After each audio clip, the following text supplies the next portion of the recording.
Welcome to the Fantasy Football Hub YouTube channel. In this video, I'm joined by FPL Salah to preview Game Week 15. Abdul, let's timestamp this. We're recording this on Thursday afternoon. It's going to come out on Friday. So the people will know how well Man United have done, and especially Bruno Fernandes for you, because so far in Game Week 14, it's been a pretty terrible week for you, to be fair. As good as the last couple have been, this one's not been good. But you do have Bruno Fernandes captain. I do, yeah. So, yeah, it's the week couldn't have gone worse. It's like polar opposites of my free hit 13.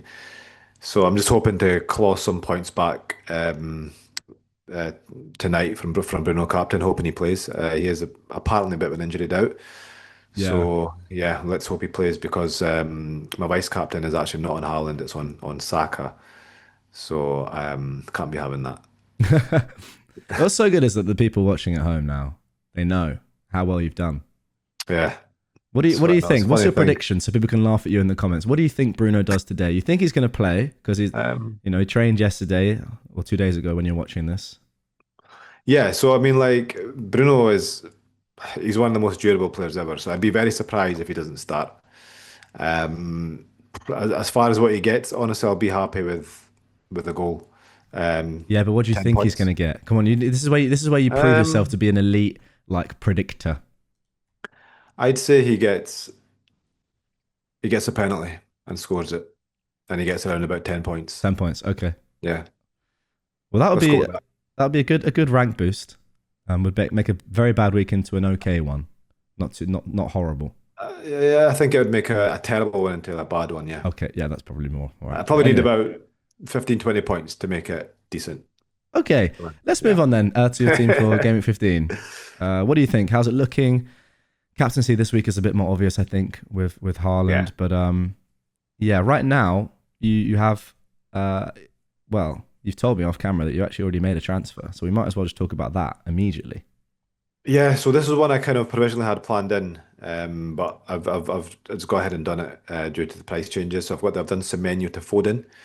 So part of the reason Ooh. why I got Anderson last week was, it gives you money for that move, and potentially like even a Pope to Raya. But I went for Semenyo to Foden. I just think Bournemouth they've lost like four of the last five games. They've conceded since game week 9. They've conceded 13 goals. Semenyo in that time's only got an assist. They do seem to be on a bit with like a downward spiral. So I did think this week he was the bigger issue. And then I'll deal with Pope next week when we get the five free transfers. That is so interesting. Yeah, because I don't know if you guys may have seen the previous video uploaded on the channel, which was me talking about my team, and I did the recommended transfers, and the AI still loves Semenyo in terms of like underlying numbers, really high minutes. He's going to start throughout this period. Like, as you can see, across all players in the game, he is the fifth highest scoring when it comes to predicted points over the next 4 games. Do you think that's wrong then? Yeah, I mean, like because I mean, part of the reason was not only like his bad form and Bournemouth, like the fixtures, like Chelsea. Okay, it's at home, but it's still a tough game. Chelsea had a good defense. Man United away, they've got a good Burnley fixture in there, but then they've got Brentford away and Chelsea away, then Arsenal. Mm, So I'm very surprised, like over the next five, that he is among the top scoring midfielders. I mean, look, he's still actually a decent asset because he's actually nil to start. yeah.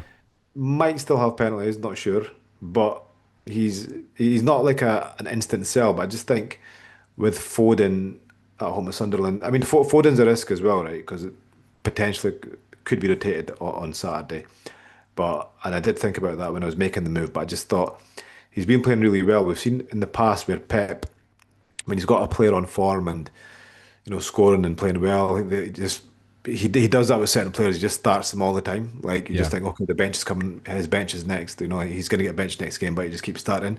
So I think Foden's probably in that phase just now. So I took the risk, and I think Foden's probably a better asset. Looking at City's fixtures as well.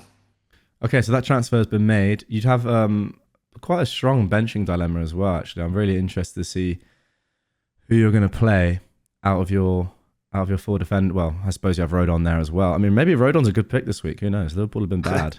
Like, who Yeah, knows? I mean, like, yeah, I mean, I think I think the two big adjustments have been made for me over the last few weeks is that Liverpool are, you know, worse than I thought, and I did think it was a matter of time before they turned it around. But I think that might be longer than I than I thought. Yeah, And Sunderland are just really good. yeah, Um, but saying that, I still think it's a good City a good fixture for City because it's a home game, and looking at projected goals, it agrees that City are the highest. They are highest for projected goals this week as well. But just looking at my team at the moment, I've got Senesi and Rodon on the bench, and I'm yeah. starting Anderson home to Crystal Palace. I think So you're definitely because starting Timber away at Villa because he's the one like with predicted points. He's actually a little bit lower down. I mean, Villa have been scoring a lot of goals. like 100% starting 100%. Yeah. Timber, Okay. 100% is he's like that's not even an option for me. Right. I know Villa have been good, but like look at Arsenal's defense.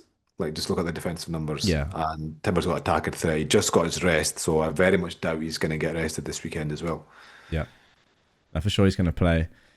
So yeah, it's saying that Senesi is got a predicted score about 4 points. Anderson's Yeah. at 4.4. What do you think about Anderson?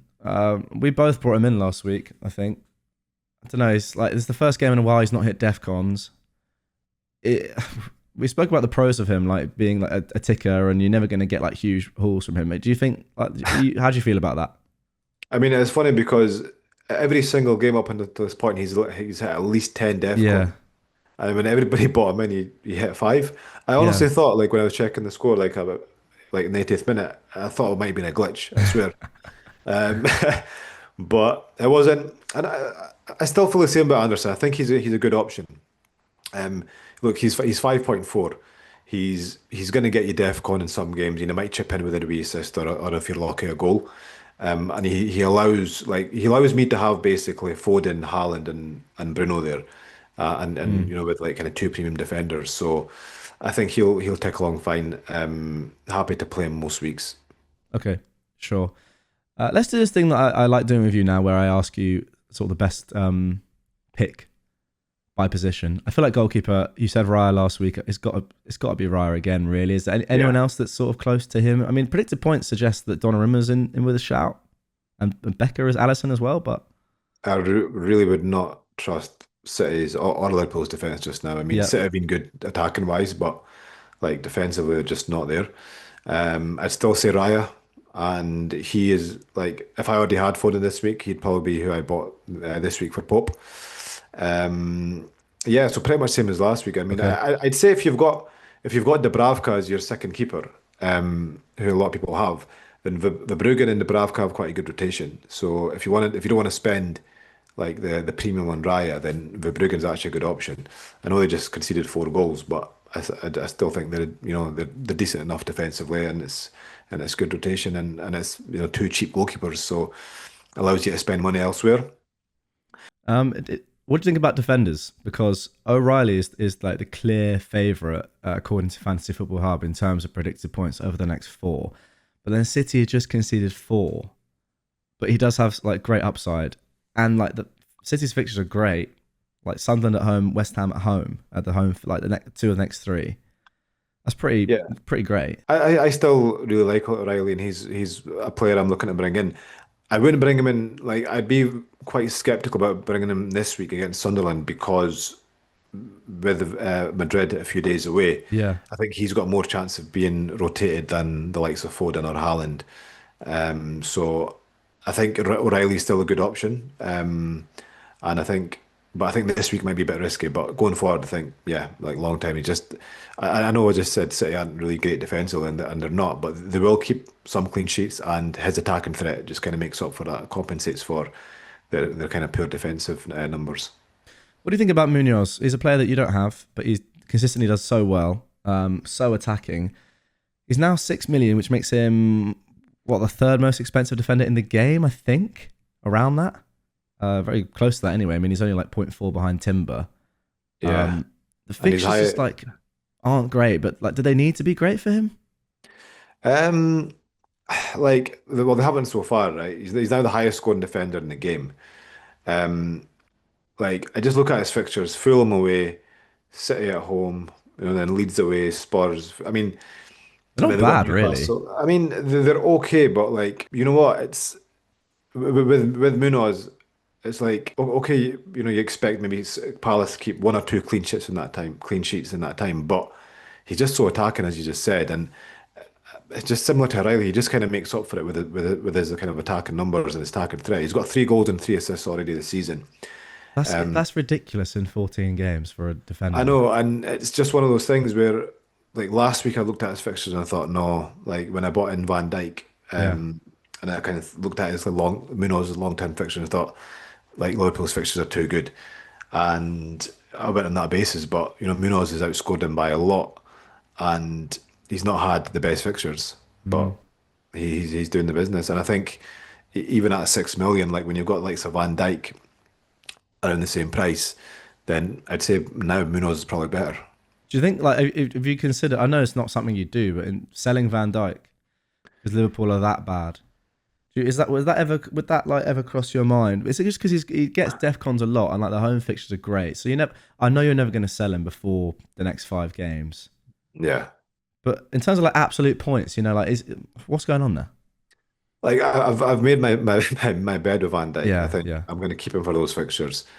Look, he got DEFCON again. I know yeah. he's not given value for a 6 million defender, but and it's kind of clutching a bit. But I still think Liverpool, as poor as they have, they will keep some clean. I'd say maybe 2 clean sheets over the next 5. And if he does that and Do you gets reckon? DEFCON a few of them games, then fair Mm. enough. But yeah, I wouldn't be moving him on. But of course, in hindsight, like when I bought in Van Dijk, Munoz was an option then as well. And of course, I wished I went in that route now. But yeah, I've made my bed, and I think Van Dijk is probably now a don't buy, don't sell. Yeah. Let's move on to midfielders. You've got Foden in already, Yeah, who, I mean, he probably is the standout midfielder this week. You can see like just the color of the points predictions. He is the highest scoring midfielder in terms of points predictions for this week by quite some way. Is there anyone else who, because we're getting 5 free transfers next game week, that's sort of like a 1 week punt, but not really because you still want to keep them in your team? I mean, that's the sort of thing that is hard to work out, is because like you can attack this game week because you're getting 5 free transfers, but also the player that you bring in is going to stay in your team. It's not like you're doing a 1 week punt before a wild card or something. yeah. I think Foden covers both those bases, Yeah, like yeah, yeah, a for one sure. week punt and a long term asset. So I think that's why he's so popular this week, and why I kind of bought him in early.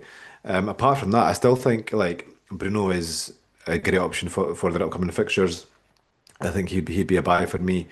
Even Minty, I know Yeah. he never got anything last game week, but I still think primarily most of the options last game week who I thought were kind of must buys, pretty much the same. Saka's got his rest now. I was a bit surprised he got rested, Mm. to be honest, this game week, but he has got his rest now, and I think he's kind of good to go. He's not going to get 90 minutes every week. He probably will get kind of taken off early in a few games, but I still think it's worth it. What about Newcastle players? Because they, I think, have like the plum fixture this week. Um, Yeah, we can talk about like the midfielders, and then we can talk about Voltemada as well. What do you think yeah. about them? I was looking at Newcastle. Like, I think in their defense, I think the defense appeals more to me, right? Because I think Thiaw or Right. Thiaw, I think how you pronounce it, Yeah. and Dan Burn are both kind of nailed to start. And just looking at Newcastle's fixtures, they have got some good games coming up. And Burn and Thiaw, they're both players where you can just kind of rotate them as well. It's not like you have to play them every game. Yeah.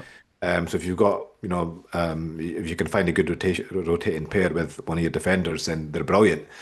The midfield is a bit more tricky for me because Gordon just came back from injury. He was, he's like, getting kind of bedded back in.